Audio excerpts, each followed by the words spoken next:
this is Natalie Nelson. I'm the director here at the Pence Gallery, and I'm standing in the exhibit of an artist named Alejandro Rubio. And Alejandro lived for many years in Davis, where I first was acquainted with him. He's back for his second solo exhibit at the Pence, and I'm really excited to be able to show you just a few of the pieces that are here in this show.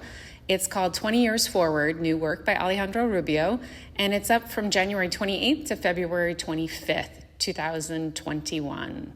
And the whole concept for the show is really showing what Alejandro was working on now.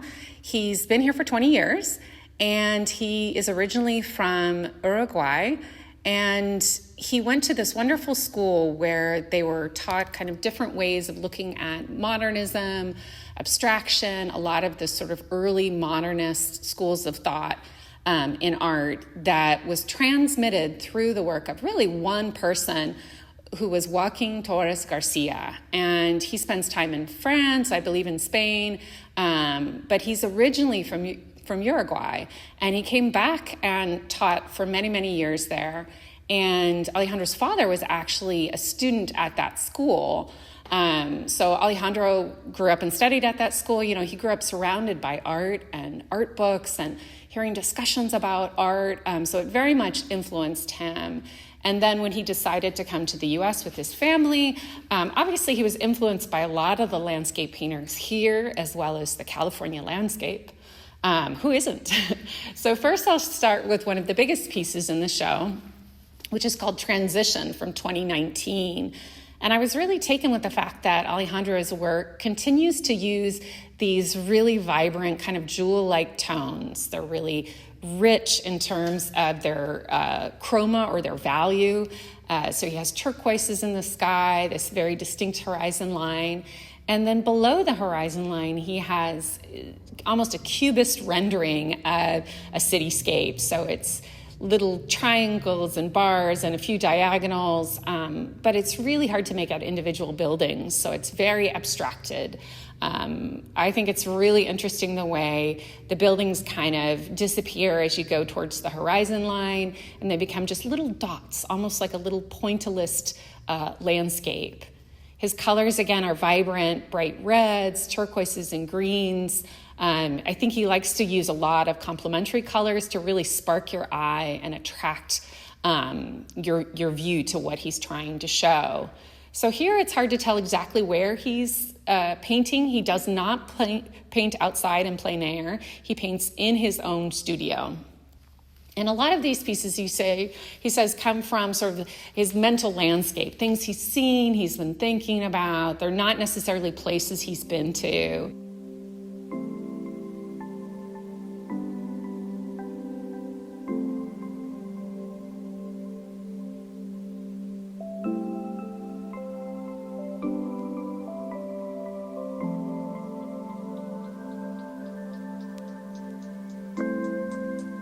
One piece I really liked was this little yellow house piece, and I believe it was a building that he saw in Oakland that has this very odd shaped roof, and it looks a little bit older. There's these small, tiny windows, and you have these kind of characteristic palm trees.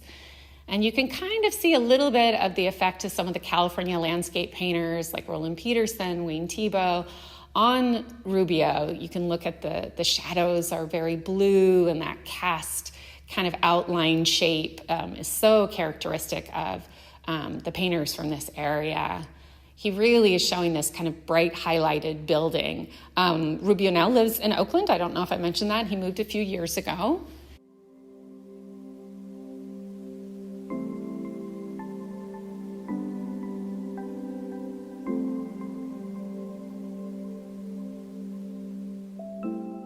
Another piece that he is very masterful at showing kind of the California scene, it's called Alameda Van. And this is a green van. It looks like maybe it's a 1970s era van parked outside of two buildings. There's no people in a lot of his pieces.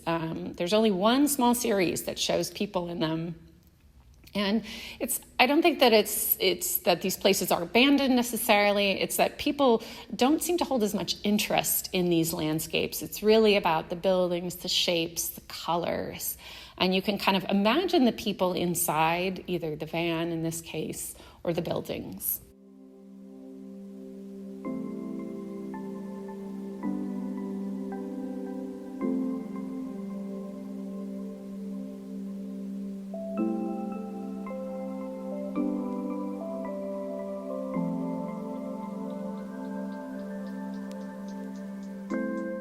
Now, I said that Alejandro doesn't focus that much on people, but one of his paintings that was shown actually at the De Young this past fall was called A World Within, which is really based on his idea of man's connection to taking care of the planet and our current concerns about global warming. And you see a man dressed kind of in a green suit. He's almost like this giant continent. And on his back, there's little different trees, there's a few buildings. And on his hat, he has kind of like a fedora-like hat. You see a couple small trees. And he's sitting amidst this kind of warm, kind of tropical-looking landscape, this really solid figure taking up all of the space of the canvas.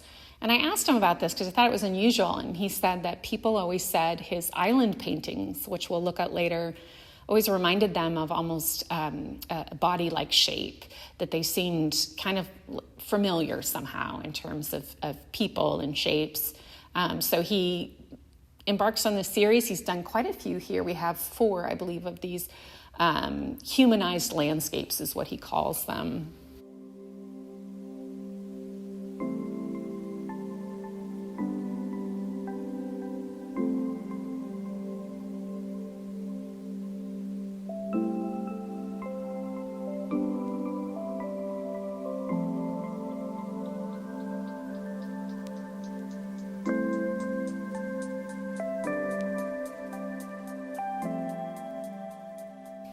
This piece that I'm going to show you next is called Island Journey from 2020. And Alejandro is really well known for these, I call them just the island paintings. And I love the sense of just how it's very quiet. A lot of times he titles them based on what is on the island or what is surrounding the island and the water. This one's just called Island Journey, and you see a few sailboats kind of going around. His picture plane is very flattened so that the island, instead of seeing it as a deep recessing space, you really see it as an environment that's flattened and kind of tilted up towards us. And there's some clouds there, but it looks like a nice sunny day. Again, no people, very kind of tranquil, almost like, a beautiful summer day and very calm. The colors he uses are so rich and jewel-toned.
I wanted to mention one of Alejandro's car paintings because sometimes his subjects focus on cars, and this one's called Yellow Stingray.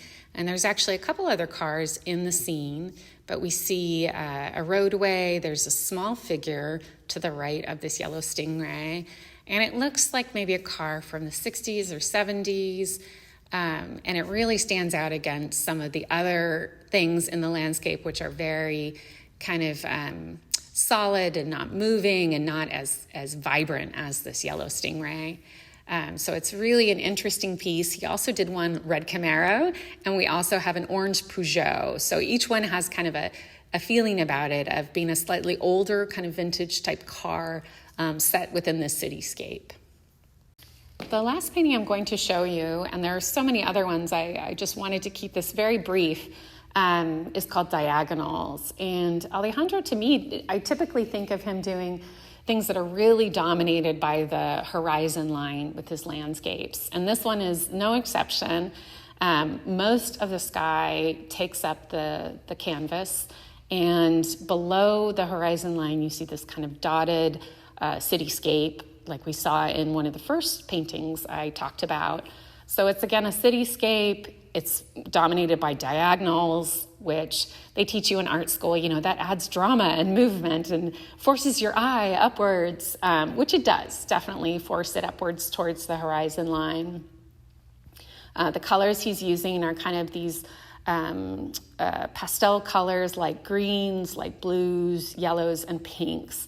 So they're not necessarily colors that you would always think of as being part of a landscape, or at least I wouldn't. The greens, yes, but you know, the pinks, the purples, things like that. Again, these are colors from his imagination. They give a sense of time, of place, that is very much kind of his own sense of place. And that's what I think is so interesting is, again, you can't put your finger on where this would be. Could it be San Francisco? Could it be LA? But it's kind of a generalized view of a city. And I love how he just combines so many different things into his landscapes to make them really interesting and full of beautiful color and light.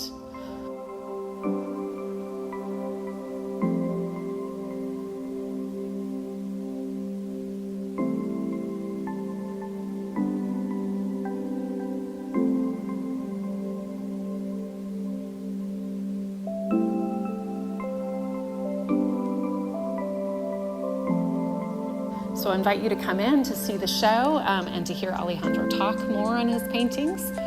Thank you so much for listening.